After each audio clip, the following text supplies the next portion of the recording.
And it was this lack of really obvious validation that got me swirling in my mind and convinced that she didn't like me. So then I just avoided calling her for 2 weeks. And then I start getting into that pain, that emotional pain. My emotional sobriety starts to wobble and I feel really uncomfortable. Now, thank goodness that I get these incredible tools where I'm able to write it out, to look at it, share it with somebody who's older, wiser, and a lot more sober than I am. Yeah. I get it off. Then I get to go make a phone call, make amends for being avoided for 2 weeks. Right. And then we have this big laugh about it, and I'm no longer carrying that weight you're that done. I had. You're done with it, right? I'm Matt. Hey, I'm Steve. Hey, I'm John. This is the Sober Friends Podcast. We're here for the sober curious, the new guy, and the old timer. Here to talk about the stuff anyone looking to live alcohol-free has to face day to day, and how we overcame those struggles. We speak for no 12-step group, but we do try to remain anonymous. You're not alone. This is the Sober Friends Podcast. All right, Steve, today we get to go to another continent to visit with another sick and suffering alcoholic in recovery, and today it's Ash Butterss. Ash Butterss is the host of the podcast. See now I get going here. Behind the smile. She's on Behind the Smile, and I've been listening to Ash's podcast. You should too. Ash, welcome to the Sober Friends Podcast. Oh, thank you so much, Matt, Steve. It is so awesome to be here with you today. It's awesome to have you with us. I would love to talk some about your story because I got to tell you, I listened to episode 1, your story, and the only way I can describe my feeling is I was disturbed. I was taking the dogs for a walk. I know what I was doing. I was fertilizing the grass, and I'm listening to things that you're saying, and I'm groaning as I'm going along, and it just gets worse and worse and worse. And I'm like, oh my God, she just did that. So where do you want to start here? I want to hear a little bit about your story, and I also want to hear about what got you started podcasting and how is the podcast going? So I'm throwing that out there. Where do you want to start? I mean, why don't we start at the beginning? It always makes sense to go back to how I grew up because I think that really helps to explain where my life went and how it all sort of unfolded. Because once I went into treatment and I started doing the deep inner work and the therapy around all of this, it actually made perfect sense.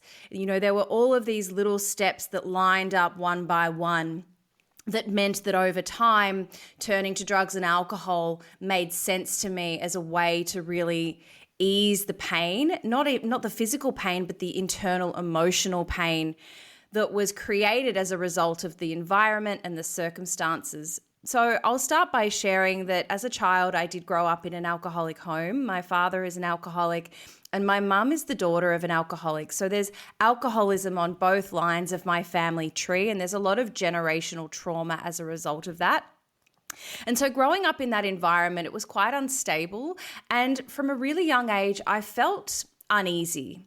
I never felt safe and I never felt calm, which for a child is such an important part of your development to know that. That's a trauma. I mean, if you don't feel safe at home, I can relate. Correct. Yes, we use this word trauma, and that's exactly what it was. And I love that you jumped in and said that just then, Matt, because I did not realize that I had trauma until I was 2 weeks into treatment in 2020. So it took me a really long time, 32 years of crashing and bashing through life without even realizing that the stuff that I was going through and that I was experiencing was not only trauma, but quite significant trauma that I really needed to deal with to be able to overcome this dependence on alcohol. And so growing up in that environment, like I said, I felt really unsafe. And I also, from a really young age, started to develop quite strong perfectionistic tendencies, which I now realize was an attempt to try and gain the attention of my parents because unfortunately they were really unavailable. Not only were they both drinking a lot, but my dad's work required him to be out of the home quite a lot. So there was a bit of abandonment running through there. And so as a child, I thought to myself, well, what can I do? Because I, of course, thought it was my fault that they weren't around. I didn't understand alcoholism. And so I became a people pleaser, a perfectionist, and I desperately wanted to to do right because I had this deep-seated fear of being abandoned and of being rejected. And so this approval seeking, this perfectionistic tendency, what it did was it created a further disconnect from the person who I actually was and the person that I was projecting to the world. And that became really uncomfortable inside. We talk about the irritability and discontentedness, and that was definitely a baseline for me. That's how I would wake up feeling. I didn't realize it at the time, but there was anxiety playing out there because I never knew, number one, I didn't know if my parents were coming home sometimes. I didn't know what I needed to do or who I needed to be accepted and to be loved and to get the nurturing that I was really craving. So the further this disconnect... So I want to hold you for a second there. What do you mean by that you didn't know if they were coming home or not? So there would be times where my parents would say, we're going out for dinner, we'll be back in a few hours. And then, the clock, it would get up to midnight. They still weren't home. And so my brother and I would just take ourselves to bed. My mum was actually a lot more present. My dad, though, a lot of the time... because of the active alcoholism, there would be occasions where we'd sit down for dinner on a Friday night and Dad had been out for lunch that day and we'd be sitting there waiting for him and, 6 o'clock comes around and then 6:30 and I'm looking at Mum saying, where's Dad? She has no idea. He rolls in on a Monday morning. Oh, no. Yeah, that kind of stuff. How old were you at this time? Oh, that happened from as early as I can remember, really. Oh, my goodness. Yeah. So this people-pleasing perfectionistic tendency, what it did was it created this disconnect, but then what also happened was there was this inner critic, this voice in my head that got louder and louder the more I grew up. And when I discovered alcohol, it was like I'd found this secret source because for the first time when I was drinking, those voices went quiet and all of a sudden there was peace in between my ears. And it was like, oh, okay, I think I've figured it out now. As long as I can drink, then I can be okay. Because when I'm drinking, I'm not hating on myself. The negative voices are really quiet. Sometimes they even disappear and I can actually just be okay in my own skin. Yeah, something, it's interesting that you talk like that. When I listen to your story, I listened to it twice. That fear of abandonment is tough. I grew up with an alcoholic mother.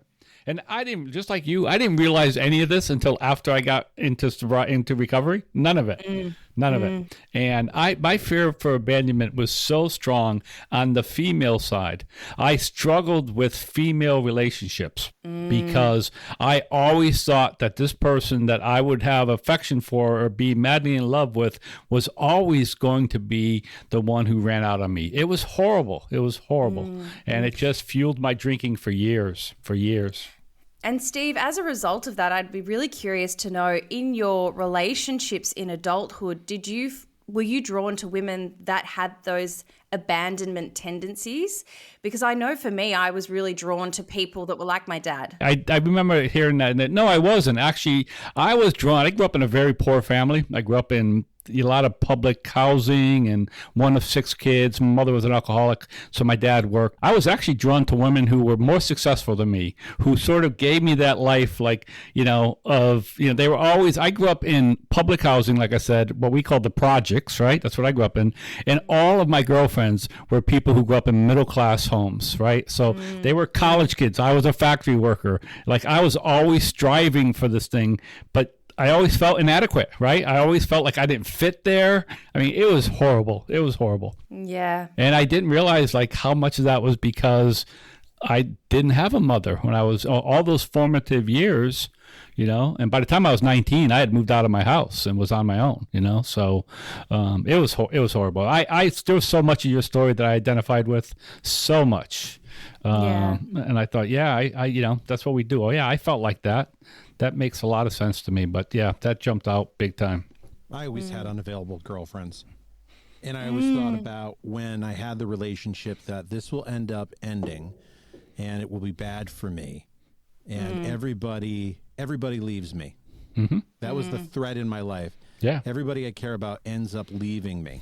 And I thought about that. I was on a date with somebody and thinking about she'll leave me someday and I'll be alone again. Yeah. And then you can never really, I think, truly be yourself because in the back of your mind, you're always thinking about, well, I'll speak for myself, who do I need to be to make sure that they don't leave me? Hell yeah. Yeah, absolutely. No, absolutely. My MO was I knew they were going to leave me. So as soon as anything started to go bad, I just blew it up. right? I just You're blew out it of there. up. Yeah. Right. Yep. That's it. Same. You know? I never had the guts for that. Yeah. No, I was getting always did it dumped that way. all the Blew it time. up, including a marriage with 2 kids, right? Blew that up too. Because just like you said in your podcast, I just was like, listen, this isn't working. So maybe if I found somebody different and new, my life would become better. Never looking at myself, right? Never looking at my own problems. Just like if I can get rid of, this person, then my life will become better.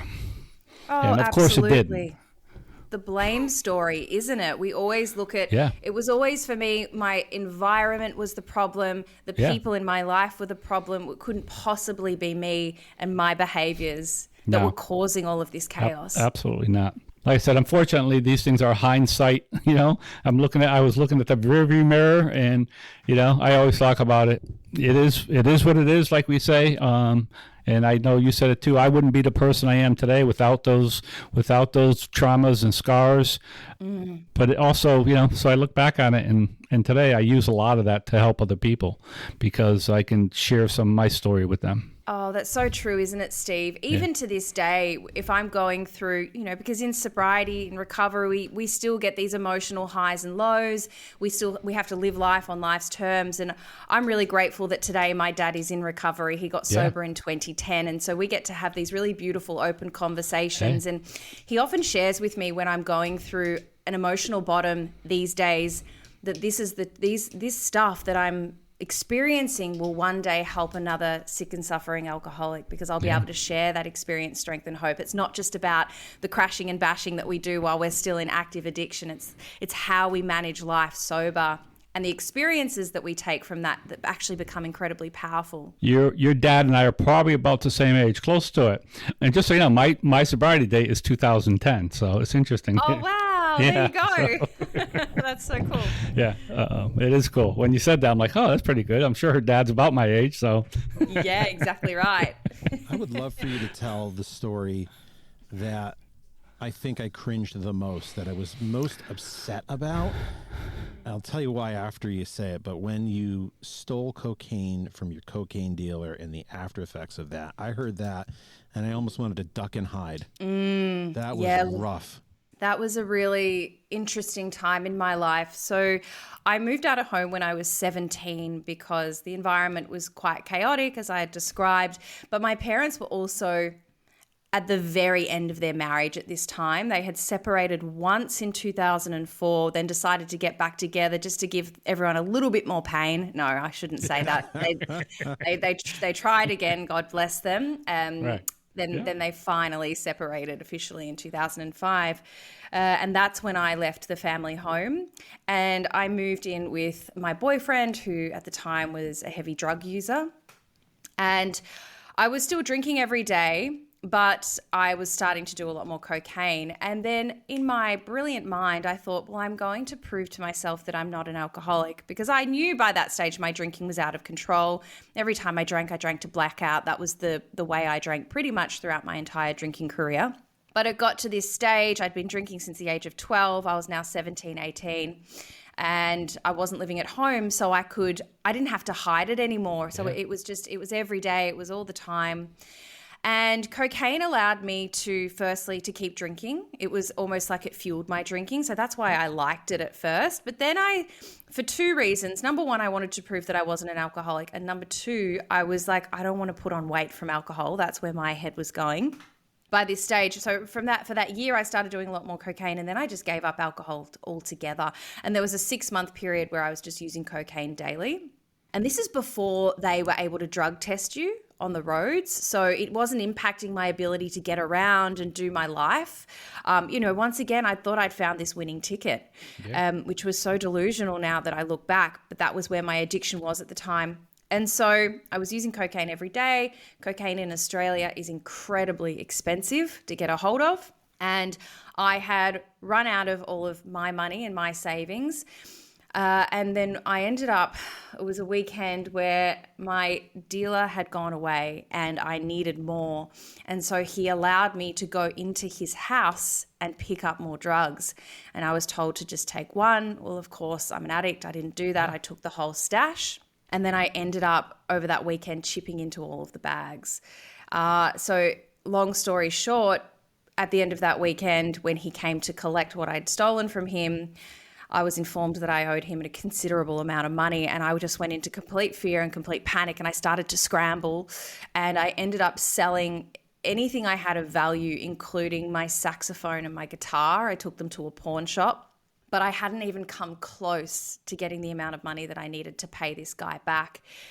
And so at that time, I did think about my options, and the thought of taking myself onto the street to make money went through my head, and I sat on that and really considered it for a long time. But there was a voice in my head that was slightly stronger, slightly louder, that said, go to your parents.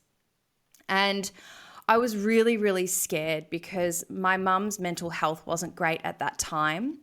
And she had been very clear to me around the fact that if she ever found out that I was doing drugs again, that would kill her.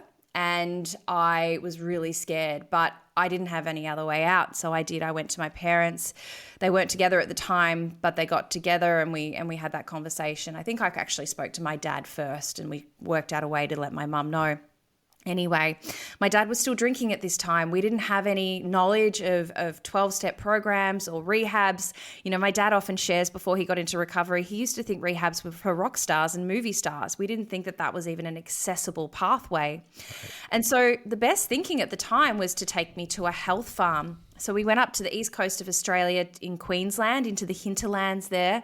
My dad took me and we went to a 7-day health retreat, where basically I was detoxed, which was really beneficial, but everybody there was detoxed. You know, most people there were middle-aged white women and men who were there to lose weight or to cleanse, you know. And so I was put on a bit of a fast. We were doing colonics every day and isotonics and all this stuff.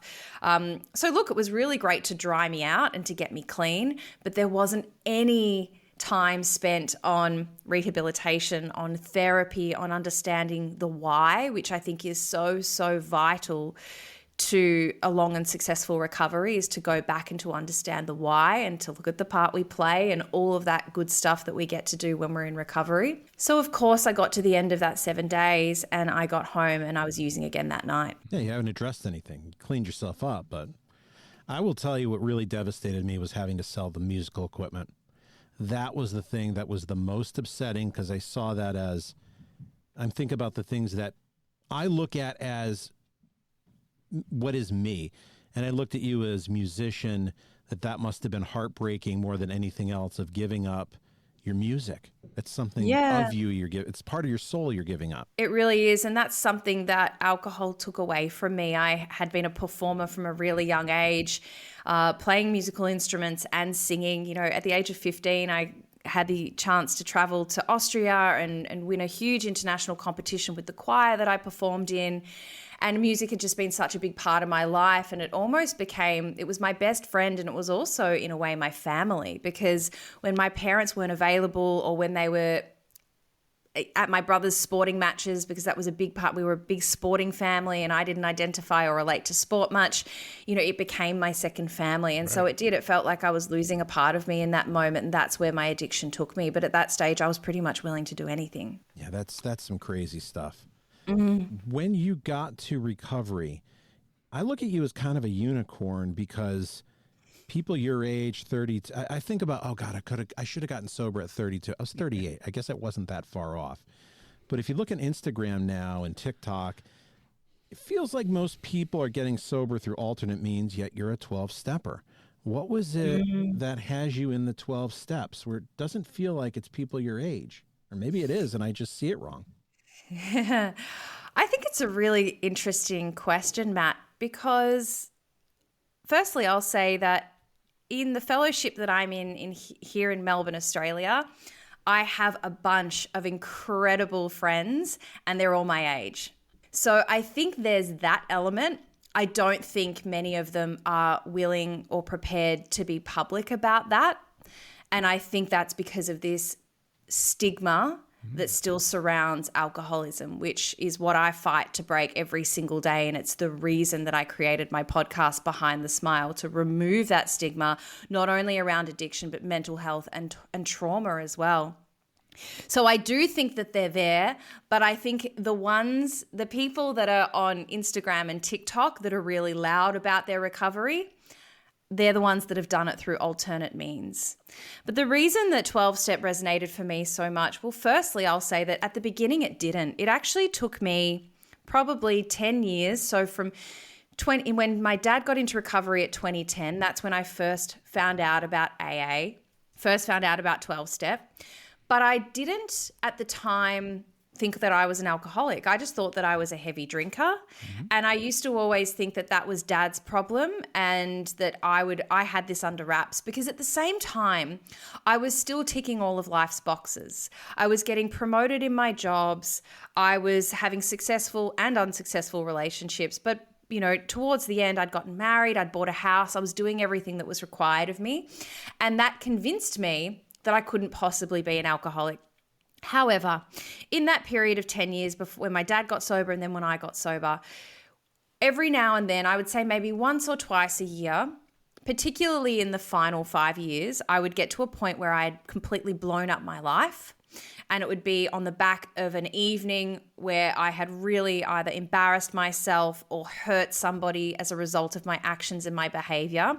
And so I'd call my dad up and I'd say, "Dad, I think I might have a problem with my drinking." And he would say very casually, "Why don't you come to a meeting?" And so I'd get myself together, and if we were in the same city at the time, because by this stage I'd moved up to Sydney, but if I was in Melbourne, I would go to a meeting with him. Now, the problem is that I would sit there and the shame and the fear was so heavy that it was weighing me down and it was blocking my ears. So I sat there for the hour, but I didn't actually hear anything. I certainly didn't hear the message. I saw the differences, not the similarities, and I would leave that meeting deciding that I definitely wasn't one of you guys and that I would take it from here. And that played out time and time again. So for about 10 years. However, when I went into treatment, something really important happened.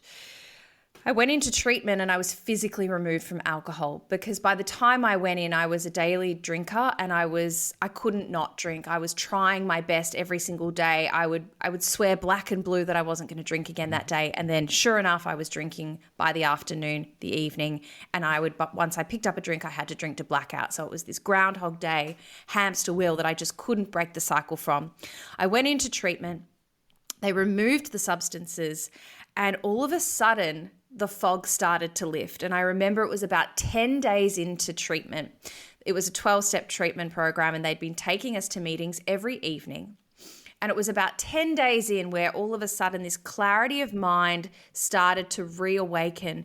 And I remember sitting in a women's meeting and standing up and identifying as an alcoholic. And for the first time, I actually believed it.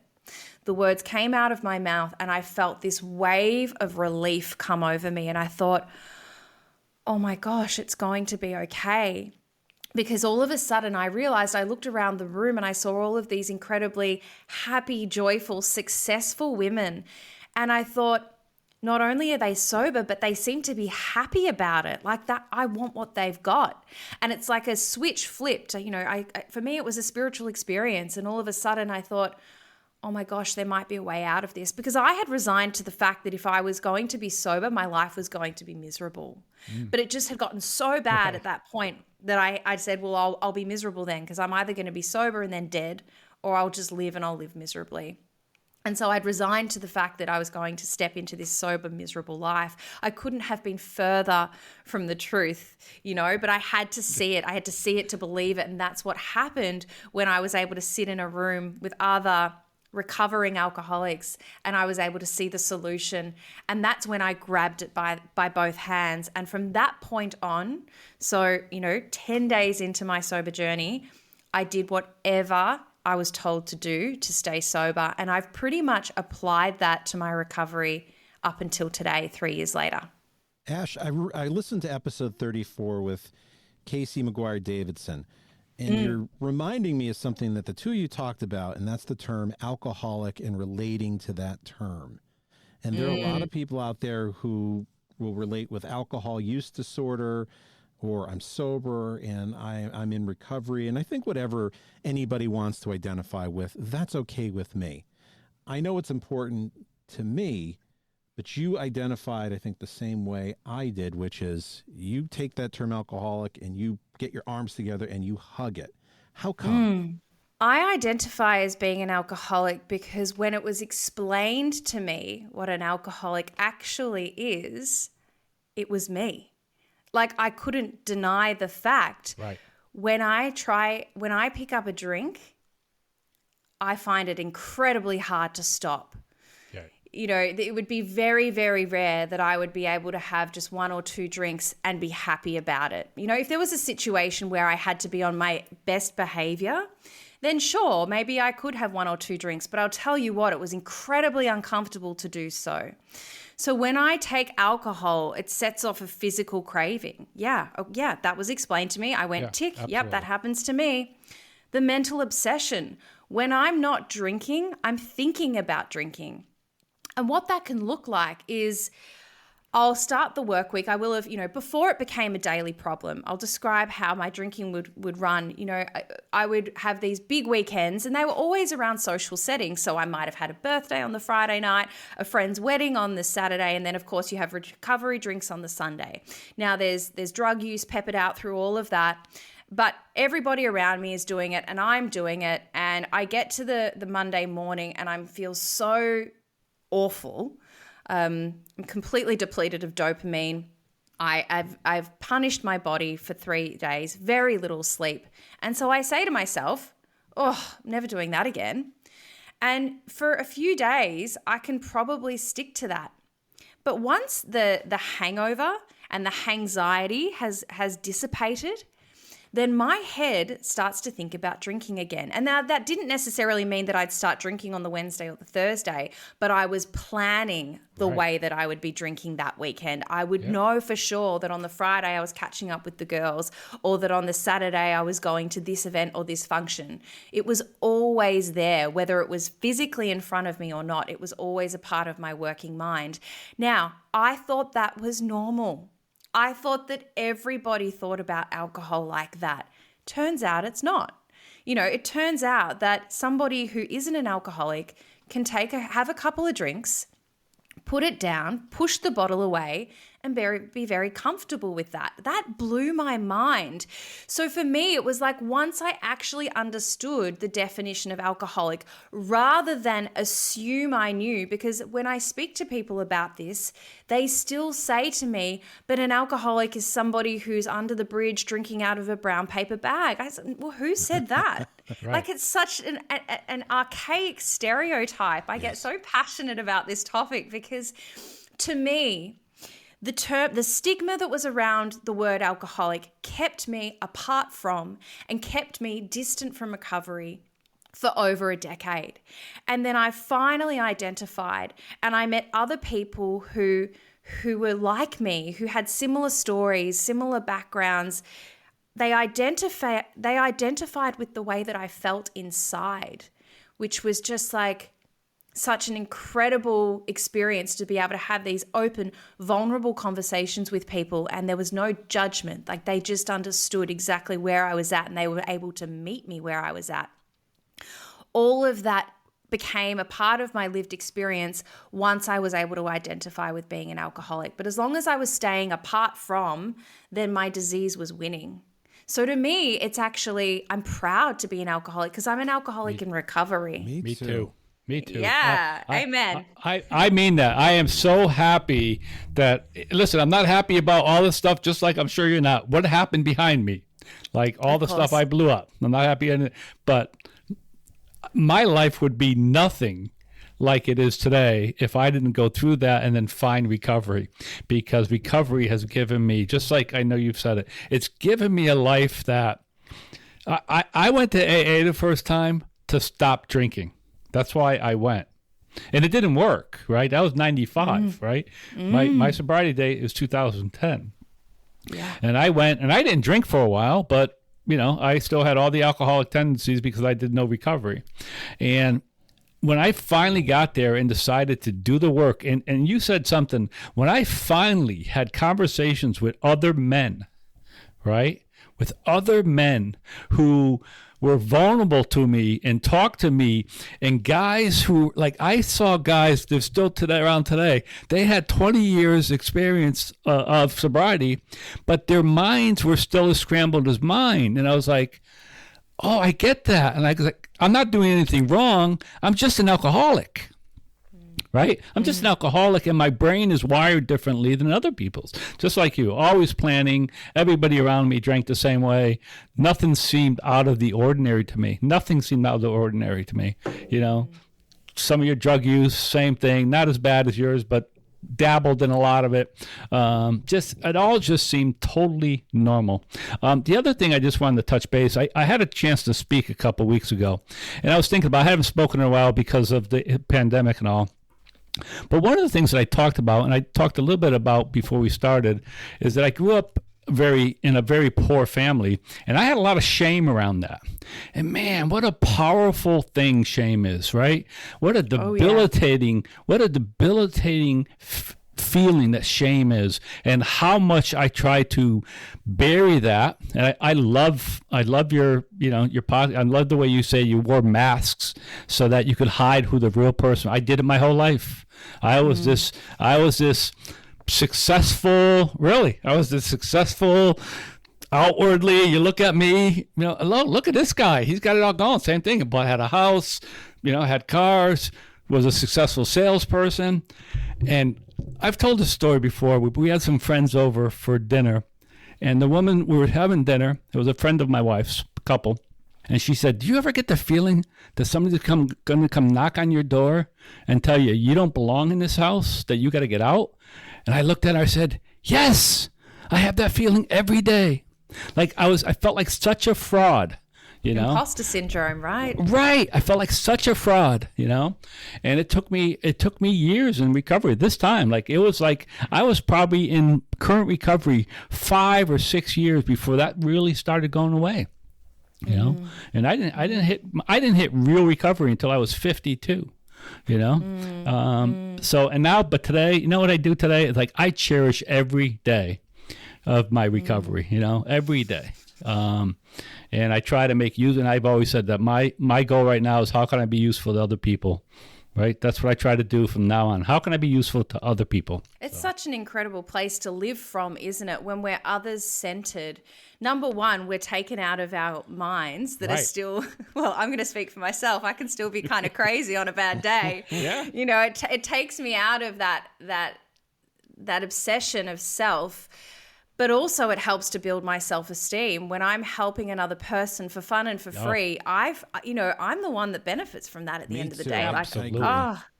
It's so powerful. And one other thing that you were touching on, Steve, around, being a grateful alcoholic. I remember sitting in my first few meetings and I would hear people share from the floor that they were grateful alcoholics. And I rolled my eyes and I thought, why the hell would you be grateful about this? Like, this sucks. Yeah. And then I now share from the floor that I'm a grateful alcoholic, because it's just like you said, there are so many people moving through this world disconnected from self. And they're just existing, right? Yeah. When you get sober and you actively work a program of recovery, it's like you get to plug into this power source and you find out who the real you actually is.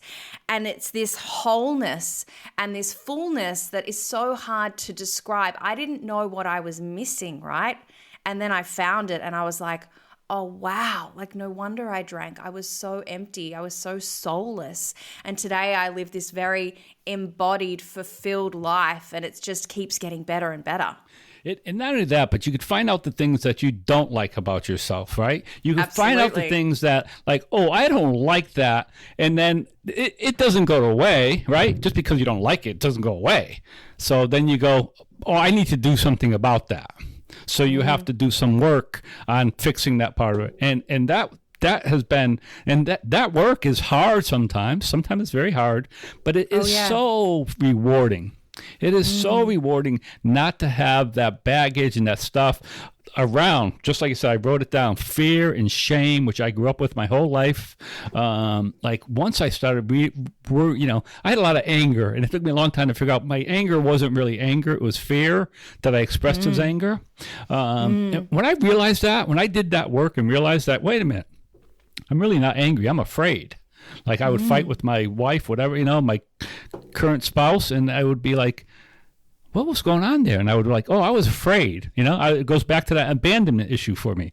That's what was happening. I was afraid, and I countered that by fighting, And once I realized that, I didn't have to do that anymore.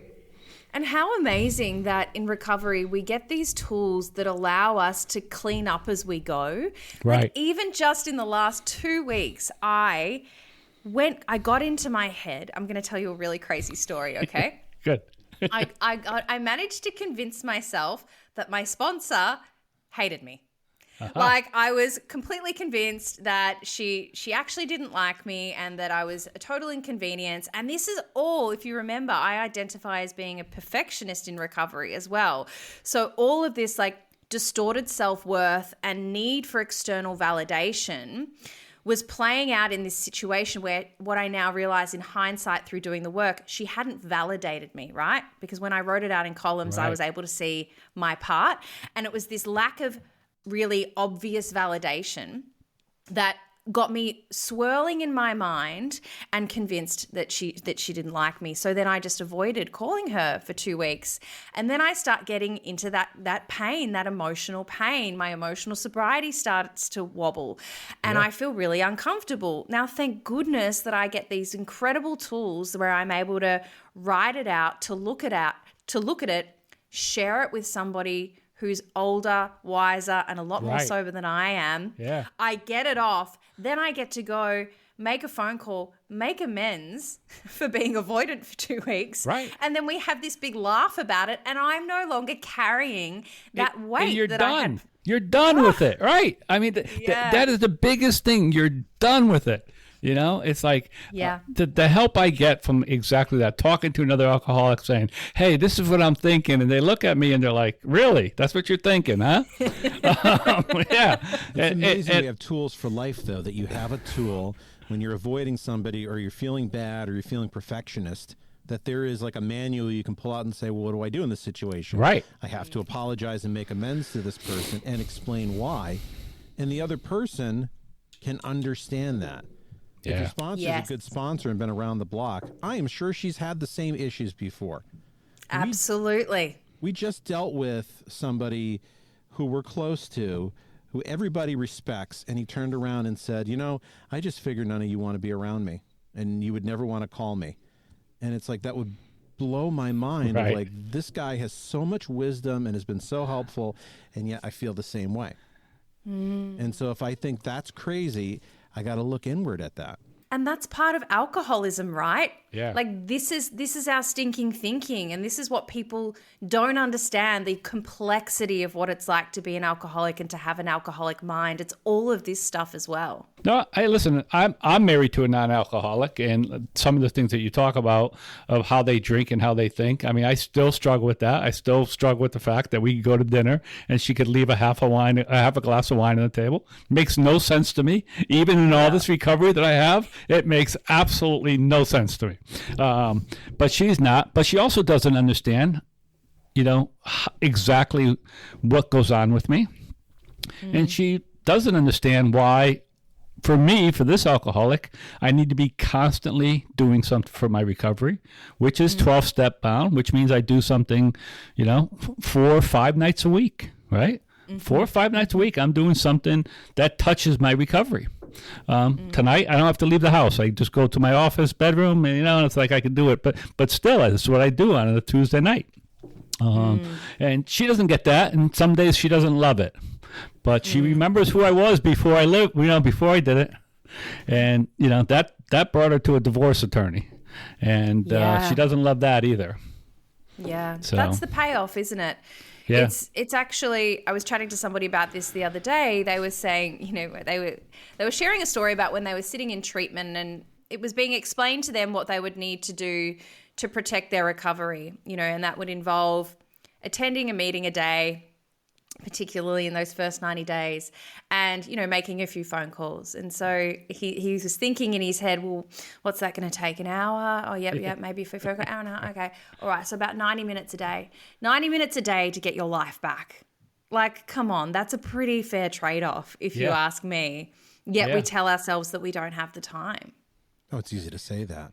Yeah. I would love to know what was the switch that made you want to do a podcast and get into this crazy industry that takes up all my time.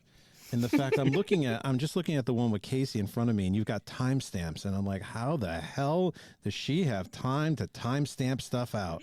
If that isn't good alcoholic thinking, I don't know what is. But what made you want to get into this? Have you had any pushback from older people who don't necessarily like this stuff because, it's against the traditions in some way? Yes, I mean, let me answer the first question. I got into this because I had a burning need to want to change the conversation around addiction, around trauma, and around mental health.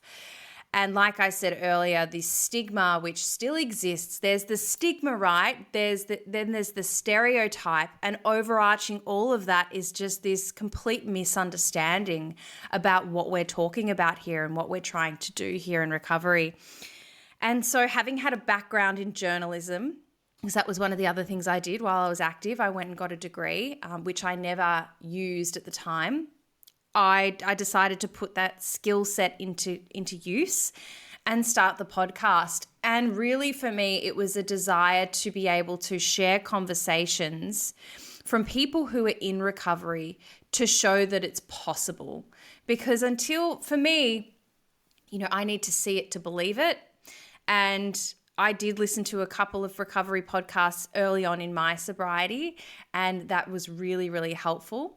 So I wanted to be able to share these stories, but I wanted to be able to expand from just talking about alcoholism to understanding the why, like we spoke about earlier.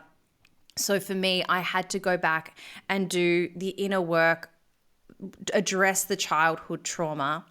So I like to talk about things like perfectionism. I like to talk about things like codependency, love addiction, because they all feed into this. It's not like we don't just wake up one day as alcoholics. We've experienced things throughout our life that have woven the fabric that creates the tapestry of where we are. And so until you understand that, you need to start picking at the threads, right? You need to be able to unravel all of this to create a clean slate. For me, if people could just understand that an alcoholic is not the person that's sitting under the bridge with a brown paper bag, that is absolutely the reality of the end game, for sure. I'm not denying that. Right. But many, many, many, many, many people never get there. They never hit their bottom, and they end up just living this life of quite bleak existence. I want to stop that. I want to open up this conversation and show, and also dispel the myth that life in sobriety is boring. Because like I said, that was my assumption. Even though I had an example through my dad that it was possible and he seemed relatively happy, I think because he was my dad, so he was male, he was older, I couldn't quite see myself in that story. And it was okay, well, let me share a whole range of people's stories so that everybody that listens can find someone else that they identify with. Yeah. I really love that. That's your thought process. And I can identify with recovery being boring. There's this radio host in America who has since passed away. His name was Don Imus. And Imus was a big cokehead, alcoholic. He was constantly loaded, and he got sober. Imus getting sober is it's a miracle that this guy could get sober. Right. And his radio career thrived afterwards. He reinvented himself. And yet looking at him, all I could think of is it must be for him like holding his breath or crossing your legs a certain way when you have to pee, and you do that for the rest of your life, and life must be boring. Even though I just walked myself through, he was a mess. He was addicted to drugs and alcohol. He got off of it, reinvented his career, and was more successful, and was interesting on the air. yeah, oh, it must be boring and this must be hard. And I really applaud you for getting the word out and putting a face with a name as opposed to hiding in the shadows. I understand the traditions. I understand they're there for a purpose, and there is a little bit of a tightrope walk. But if everybody's in the shadows, you're not going to see a real example until you walk into an AA room. And maybe I don't walk into an AA room because I don't know what a real alcoholic is like. And because I don't know what a real alcoholic is like, if I'm not going to walk into an AA room. You don't think you qualify because you're benchmarking yourself up against the stereotype, which is incorrect. Yeah. So it's like it's really hard to get in. Yeah, it is. I think we all struggle with that. We all struggle. I shouldn't say we all, because not everybody does, but I certainly did. Is that when you drank like I drank, and it sounds like you drank, and I know how Matt drank, we can't imagine our lives without alcohol. So obviously it has to be a boring, horrible life, and that's not true, and that's not true at all. So, and my dad and I often talk about this because my dad's also he had a job that put him in the public eye, and so his demise was very public, and he's also spoken publicly about his recovery, and he's had a lot of backlash with that because of the traditions. Yeah. But I'll tell you, we openly talk about the fact that I think at some point we need to acknowledge that they were written in 1935 at a time where if you were called out as an alcoholic, you would have lost your job. Yeah. It was, you couldn't be open and public and proud in 1935. We're now in 2023. I truly believe, hand on heart, that if Bill and Bob had Instagram, they'd be on it. I have said that 100%. 100%. Yeah. And I'll tell you, again, this is a personal opinion. They would rewrite the big book so it would reach more people. Exactly right, because what's our primary purpose? Right, to reach more people. That's it. I'm firm. And I know there's a lot of people who think that I should be burned at a stake for saying that kind of things. But I truly believe that. I'm like, nope, if Bill was around, he would go, nope, this isn't reaching enough people. We have to change the way we do it. Absolutely, 100%. I agree with that. If you go in the archives a few episodes ago, I went and interviewed William Shaberg, who wrote Writing the Big Book. And I would say, alive today, William Shaberg is probably the foremost expert on how the book was written, because he looked at all of those original materials. He agrees with that. Bill never thought this would be codified into something that is now stone tablet and can never be changed like the 10 Commandments. He thought that this would be modified. So I'm of that opinion that there has to be some flexibility in putting faces out there, successful people, to say, I have succeeded, you can do it, you can too, is really helpful. Yeah, especially in today's environment. Like, this is how we consume, this is how we live in existence, is by watching other people.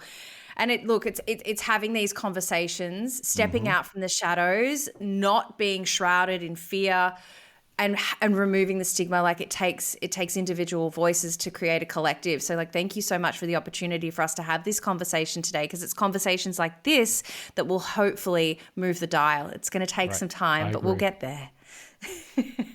So I want everybody to go and listen to Behind the Smile with Ash Butterss. She does an amazing job. She's got better cover art than I do. Did you do this professionally, or did you do it yourself? Please tell me you did this professionally.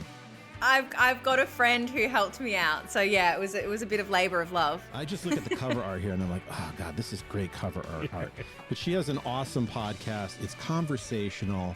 She gets real with different people, and I think you would enjoy it. Ash, thank you so much for coming on our show.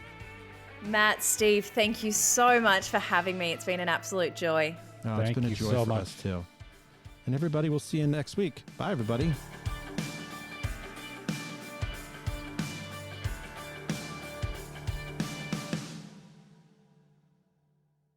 You made it this far into the podcast. That tells me you're a pretty big fan.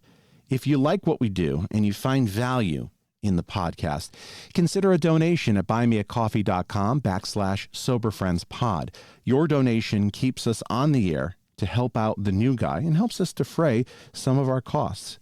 If you find value in our podcast, please consider a donation. at buymeacoffee.com/soberfriendspod.